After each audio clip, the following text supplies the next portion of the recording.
नमस्कार. Unique story चॅनलवर आपले स्वागत आहे. सदर कथा काल्पनिक असून तिचा जीवित या मृत व्यक्तींशी कोणताही संबंध नाही. ही कथा मनोरंजनासाठी केली आहे. परागचा अंत्यविधी करून परत सगळे घरी येतात. लताला मात्र तिच्या बाळासहित घरीच थांबावे लागले होते. लताला पती गेलेल्याचे नीट दुःख पण व्यक्त करता आले नव्हते. अगदी शेवटचे दर्शनसुद्धा तिला घेता नव्हते आले. एकीकडे 5 दिवसांचे बाळ तर दुसरीकडे तिचा नवरा. पहिलाच मुलगा झाला त्यामुळे लताच्या घरचे सगळेच आनंदात होते.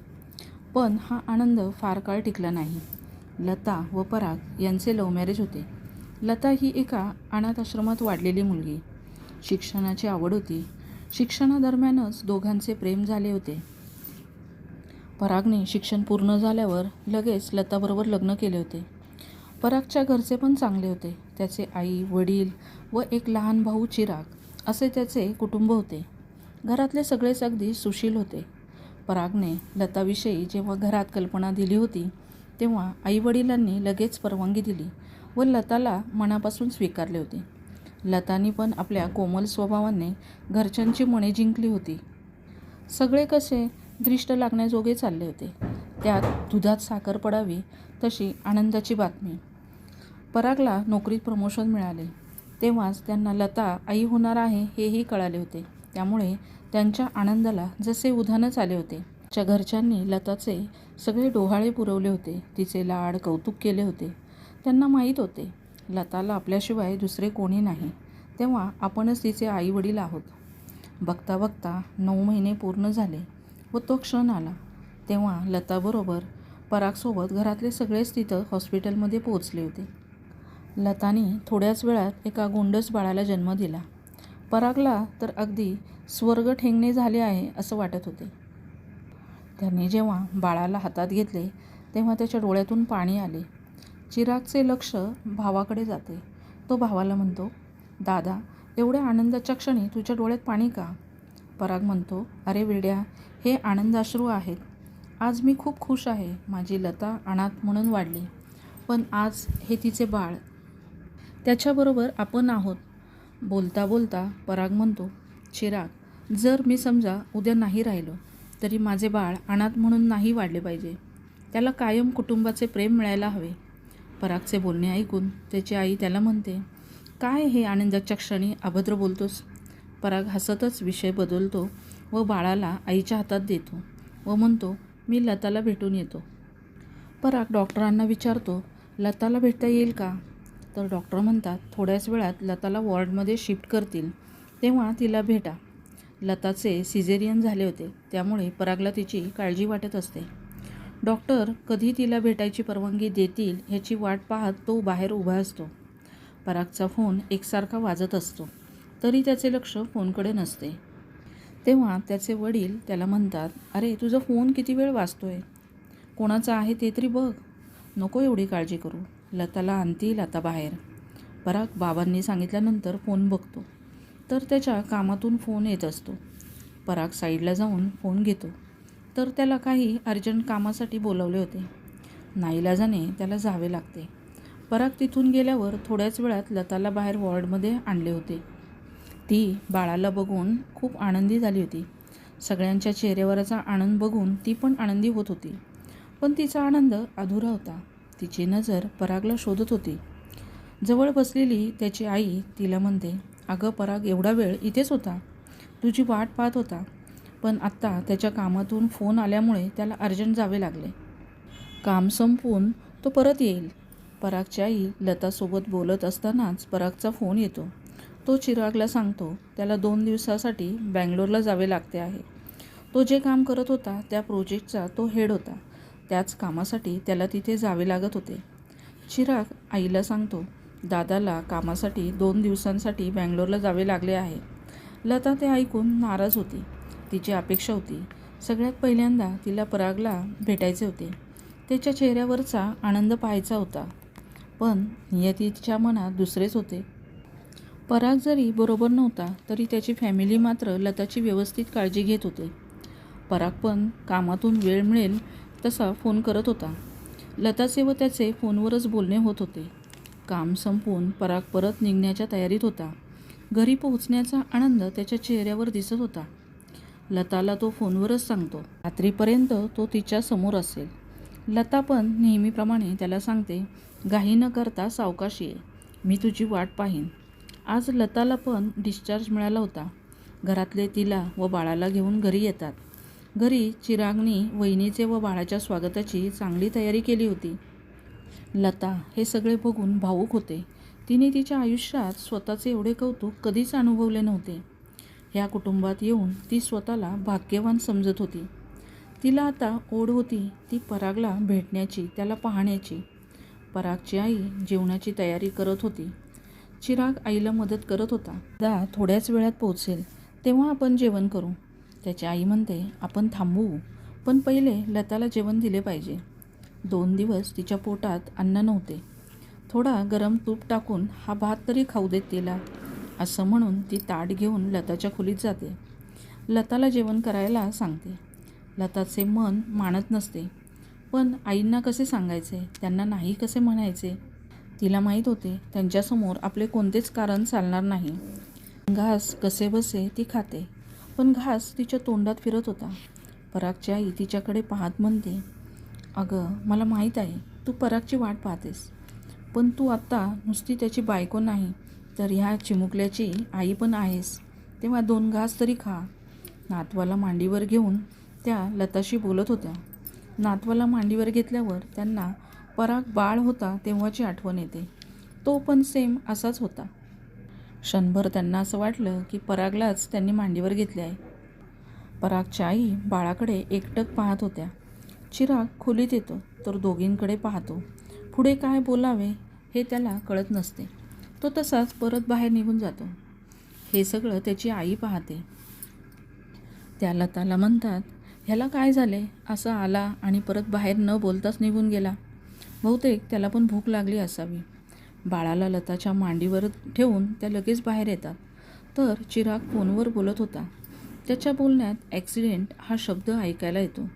त्या चिरागला म्हणतात, ॲक्सिडेंट कोणाचं झालं आहे, काय झाले. चिरागला आईशी खोटं बोलता येत नव्हते. त्याच्या शेजारी वडील पण तो काय सांगतोय ह्याची वाट पाहत असतात. चिराग स्वतःला बड्या मुश्किलीने सावरत त्यांना म्हणतो, दादा ऑफिसला पोचल्यानंतर त्याची मोटरसायकल घेऊन घरी येत होता तेव्हा त्याचा ॲक्सिडेंट झाला आहे.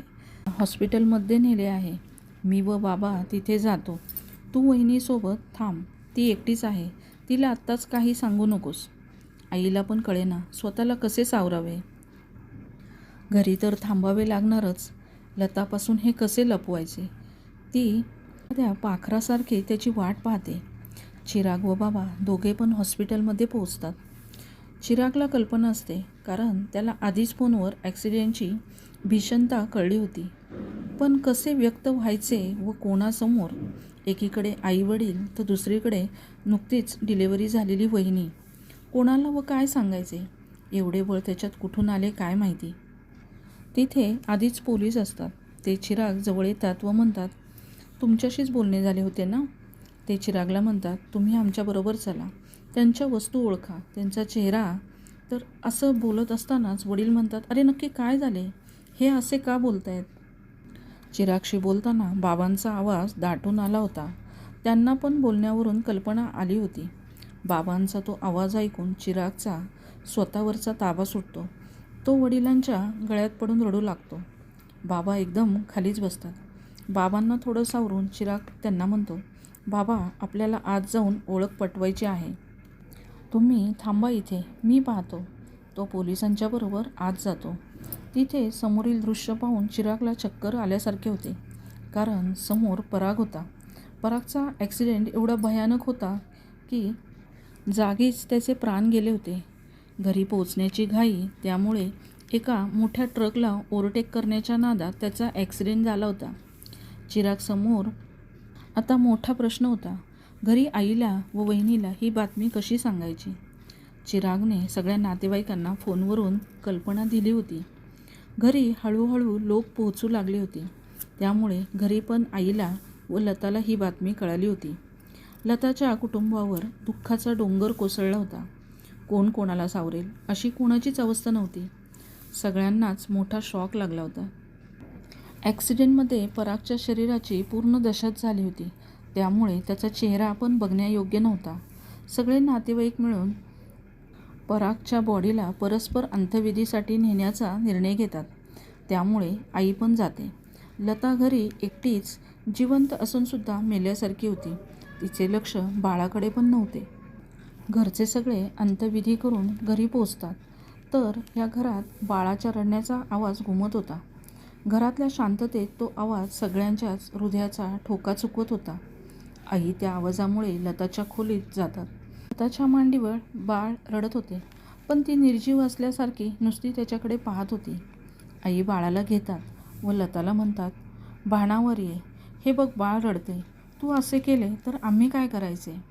आमचा पण मुलगा गेलाय, आम्हाला पण दुःख झाले आहे. लता आईच्या गळ्यात पडून रडू लागते. घरातले वातावरण एकदम गंभीर होते.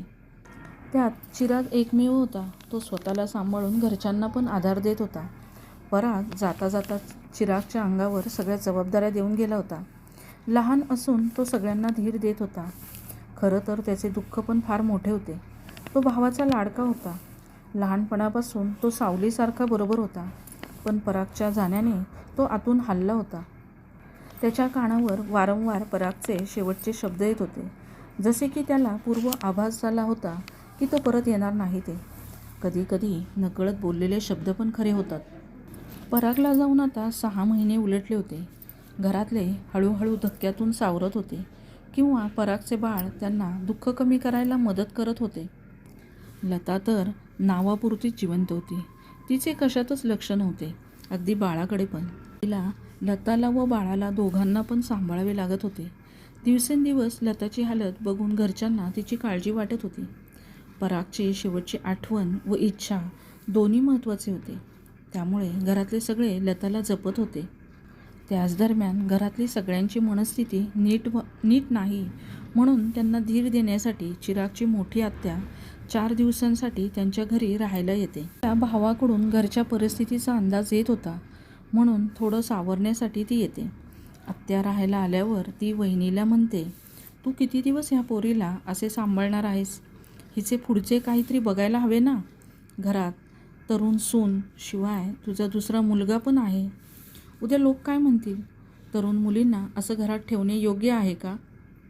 आपण काय त्यांच्या आयुष्याला पुरणार आहोत का? हिला माहेरी पाठवावे तर तेही तिला नाही. त्यापेक्षा तिचे दुसरे लग्न करून दे व जबाबदारीतून मुक्त हो. नंदेचे बोलणे ऐकून चिरागची आई म्हणतात, ताई तुम्ही काय बोलताय? परागला जाऊन जेमतेम 6 महिने पूर्ण झाले आणि आम्ही तिला घराबाहेर काढायची तयारी करू? अजून तिच्या डोळ्यातले पाणी नाही सुकले हो. आणि तसेही ती नुसती परागची बायको म्हणून तिची ओळख नाही, ती आमची मुलगीच आहे. परागने खूप विश्वासाने तिला ह्या घरात आणले होते. त्याच्या विश्वासाला आम्ही तडा नाही जाऊ देणार. लोक काय म्हणतील ह्याकडे आम्ही नाही लक्ष देत. आमच्यासाठी आमची माणसे महत्त्वाची आहेत, असे म्हणून त्या निघून जातात. त्यांना नंदेचा राग आला होता. त्यांच्या बोलण्याचा त्या सारख्या विचार करत होत्या. काही केल्या त्यांच्या डोक्यातून तो विचार जात नव्हता. शेवटी मनात काहीतरी ठरवून त्या मनाशीच निर्धार करतात. त्या लताकडे जातात. लता किचनमध्ये काम करत असते. त्या तिला म्हणतात, ता तू नोकरी शोध. आईचे असे अचानक बोलणे तिला कळत नाही. ती नुसते त्यांच्याकडे पाहते. त्या लताला म्हणतात, अगं माझ्या बोलण्याचा गैरसमज नको करूस, पण जर तू बाहेर पडलीस तर तुला बरे वाटेल, तुझं मन रमेल, म्हणून मी म्हटलं. मी चिरागला सांगते तुझ्यासाठी नोकरी शोधायला, असं म्हणून त्या चिरागकडे जातात. त्याला म्हणतात, लतासाठी एखादी चांगली नोकरी शोध. चिराग आईला म्हणतो, का? त्यांना काय गरज आहे? घरात काही कमी पडते का? आई मी आहे ना, मी बघतो सगळे. तू वहिनीला तिच्या खर्चासाठी नोकरी करायला सांगतेस का? त्याची आई चिरागकडे पाहत असते, त्याचे निरीक्षण करत असते. त्याचे बोलणे झाल्यावर त्याला म्हणतात, अरे तू किती दिवस करशील? उद्या तुझे लग्न झाले तर तुझा पण संसार असेल ना, मग तू ही जबाबदारी कशी पूर्ण करशील? आमचे काय, आम्ही किती दिवस तिच्याबरोबर असणार आहोत? आईचे बोलणे ऐकून चिराग विचार करू लागतो व म्हणतो, तुला जर ती काळजी असेल तर मी लग्नच करणार नाही. आई त्याच्याकडे बघून गालातल्या गालात हसतात. चिरागला आईच्या हसण्याचा अर्थ कळत नाही. डोक्यात एकच असते, दादाला दिलेला शब्द. त्यामुळे काही झाले तरी बाळाला व वहिनीला अंतर द्यायचे नाही हे त्यांनी मनात पक्के केले होते. त्यासाठी तो काहीही करायला तयार होता. इकडे लता पण विचार करू लागते. बोलतायत त्यात तथ्य आहे. आपल्यावर बाळाची जबाबदारी आहे आणि तीच परागची शेवटची आठवण आहे. त्यामुळे आता स्वतःला सावरून परागसाठी, बाळासाठी मला जगायला हवे. मी बाहेर पडेल आणि काम करेल असं मनात ठरवते ती. चिरागच्या आत्याला वाटत असते ही मुलगी अपशकुनी आहे. हिच्यामुळे आपल्या भावाचे घर बर्बाद झाले. काही करून हिला घराबाहेर काढायचे असे ती ठरवते. वहिनीकडे तिची डाळ काही शिजत नाही म्हटल्यावर तिने मोर्चा भावाकडे वळवला. ती भावाला असे दाखवते तिला लताची खूप काळजी आहे. तिच्या सुखासाठीच तो हा विचार करते. ती म्हणते लताच्या भविष्यासाठी तिचे दुसरे लग्न करून देणे महत्त्वाचे आहे. बाळ आपले आहे, ते आपण सांभाळू, पण लताला तिचे पुढचे आयुष्य जगू देत. तिने लहानपणापासून दुःखच भोगले आहे ना, आणि पुढेही ती आयुष्यभर अशीच जगणार का? त्यापेक्षा माझ्या पाहण्यात एक जण आहेत, त्यांची पण बायको गेली आहे, त्यांना पण गरज आहे. तेव्हा तू विचार कर व निर्णय घे. अण्णा पण काही कळत नव्हते काय बोलावे ते. नीला म्हणतात बघू आपण नंतर विचार करून सांगतो. ते पण बहिणीच्या बोलण्याचा विचार करत असतात, पण त्यांचे मन काही लताला घराबाहेर काढण्यासाठी तयार होत नव्हते. त्यांच्या कुटुंबात सगळेच एकमेकांशी घट्ट असे बांधलेले होते. प्रेमाच्या नात्याने सगळेच एकमेकांचा आदर करत. बाबा बहिणीचे बोलणे बायकोच्या कानावर घालतात व तिचे मत जाणून घ्यायचा प्रयत्न करतात. तर त्या उलट त्यांनाच विचारतात, तुम्हाला काय वाटते, लताचे लग्न करून द्यावे का? तर ते म्हणतात, माझे मन तर मानत नाही, पण पुढचा विचार केला तर मग असे वाटते बहीण जे बोलते ते बरोबर आहे. काय करावे, कसा मार्ग काढावा असे दोघे बोलत असताना चिरागची आई म्हणते, थोडे दिवस जाऊ देत, माझ्या डोक्यात वेगळाच विचार आहे. वेळ आल्यावर मी तुम्हाला तो सांगेल. ते पण बायकोला म्हणतात, तू जो विचार करशील तो योग्यच असेल. आत्या मात्र आता निर्णयाची वाट पाहत असते. तिला वाटते भाऊ नक्की तिला हो म्हणेल. सकाळची वेळ असते. चिराग पण चहा घेत तिथेच असतो. त्याला कामावर जायचे असते. लता डब्याची तयारी करत असते. आत्या थोडा अंदाज घेत भावाला म्हणतात, अरे मी आज निघणार आहे, तू काय ठरवले आहे ते सांग, म्हणजे मला पुढे तसा निरोप द्यायला. चिराग आत्याकडे बघून म्हणतो, काय कसला निरोप द्यायचा आहे? आत्या बोलणार तितक्यात आई म्हणते, लता बाळ उठले का ते बघ जरा, मी इथले पाहते. चिराग परत आत्याला म्हणतो, आत्या मी काय विचारतोय, कसला निरोप आणि कोणाला द्यायचा आहे? त्याचे बाबा म्हणतात, अरे तुझ्या आत्यानी लतासाठी एक स्थळ पाहिले आहे, त्याबद्दलच ती बोलते. चिराग ताडकन उठतो आणि म्हणतो, आत्या कोणी सांगितले तुला हे करायला? तुम्हाला कळते का तुम्ही काय करताय ते? एवढे पण तुम्ही निर्दयी होऊ नका. अजून वहिनी धक्क्यातून सावरलीसुद्धा नाही तर तुमचे हे चालले आहे. पण मी हे खपून घेणार नाही. वहिनी माझी जबाबदारी आहे, तेव्हा काळजी कोणी करू नका. आत्या म्हणते, अरे असे मी खूप बघितलेत, माझे काय उन्हाने नाही पिकले रे. उद्या तुझे लग्न झाले मग तू काय करशील? स्वतःचा संसार करशील का ह्यांना सांभाळत बसशील? घरातले वातावरण तापत होते. चिराग आईला म्हणतो, आई मी तुला सांगितले ना, मी लग्नच करणार नाही. घरातल्या आलेल्या आवाजाने लता पण बाहेर येऊन कानोसा घेऊ लागते. आत्या चिरागला म्हणते, तुम्ही घरातून बाहेर पडा. बघा लोक काय म्हणतात, ही मुलगी अपशकुनी आहे, तिच्यामुळं तुझा दादा गेला. अजून घरात काही अशुभ व्हायला नको, म्हणून शहाणी असाल तर हिला लवकरात लवकर घराबाहेर काढा. आत्याचे शब्द ऐकून चिरागच्या व लताच्या कानात जसे कोणी गरम गरम शिसेच ओतले होते. लता सुन्न होती व दारामागे लपून रडत असते. चिरागचे लक्ष तिच्याकडे जातं. तो आत्याला म्हणतो, आत्या मला माफ कर, पण तू आत्ताच्या आत्ता इथून निघून जा, आमचे आम्ही काय करायचे ते बघू. त्याचे वडील मध्येच बोलतात, अरे तुझ्यापेक्षा ती मोठी आहे, तू तिचा अपमान कसा करतोस? आई म्हणते, ह्या सगळ्यात मला एक पटते, ते म्हणजे लताच्या आयुष्यासाठी, तिच्या सुखासाठी तिचे लग्न व्हायला हवे. सगळ्यांचे बोलणे ऐकून चिराग वहिनीकडे जातो व दारामागून सगळे ऐकत असणाऱ्या वहिनीला हाताला धरून बाहेर आणतो व सगळ्यांच्या समोर तिला म्हणतो, वहिनी मला माफ कर, पण दादासाठी, आपल्या कुटुंबासाठी, लोकांचे तोंड बंद करण्यासाठी तू माझ्याशी लग्न करायला तयार आहेस का? तू असे नको समजूस की मी तुझ्यावर दया खाऊन हा निर्णय घेतो आहे किंवा हा निर्णय तुझ्यावर लादतो आहे. पण दादाचे शेवटचे शब्द होते. त्याला बाळाला अनाथ म्हणून पाहायचे नव्हते. त्याला आपल्या कुटुंबाचे प्रेम द्यायचे होते बाळाला. मी बाळाचा बाप व्हायला तयार आहे. तू निर्णय घे. तू जे म्हणशील ते मला मान्य असेल. चिरागचे ते रूप, तो समजदारपणा पाहून त्याच्या आईच्या डोळ्यातून आनंदाश्रू वाहू लागतात. त्या नवऱ्याला म्हणतात, मी म्हटले होते ना, ते हेच. मला हे त्या दोघांवर पण लादायचे नव्हते. त्यांचा निर्णय त्यांना घेऊ द्यायचा होता. बाबा पण हसतच बायकोला म्हणतात. लता मात्र सुन्न मनाने चिरागकडे पाहत होती. तेव्हा आई बाळाला घेऊन येते व तिच्या हातात देते आणि म्हणते, अशी संधी सगळ्यांच्याच वाट्याला देत नाही. कदाचित हेच देवाला मान्य असेल व ह्यामुळे माझा पराग पण खुश होईल. तू आम्हाला सोडून, हे घर सोडून कुठेच जाणार नाहीस. लताच्या डोळ्यातून अश्रू वाहू लागतात. आई तिचा हात चिरागच्या हातात देते. आत्याचे तोंड मात्र कायमचे बंद होते. यांच्या कुटुंबाच्या एकीपुढे तिचे सगळे प्रयत्न गळून पडले होते. त्यानंतर लता व चिराग यांचे लग्न होते व ते कुटुंब परत एकत्र नांदू लागते. आजची स्टोरी कशी वाटली ते नक्की कमेंट करून सांगा व अशाच वेगवेगळ्या विषयांवरील स्टोरी ऐकण्यासाठी आमचं चॅनल नक्की सबस्क्राईब करा, लाईक करा, शेअर करा. थँक्यू.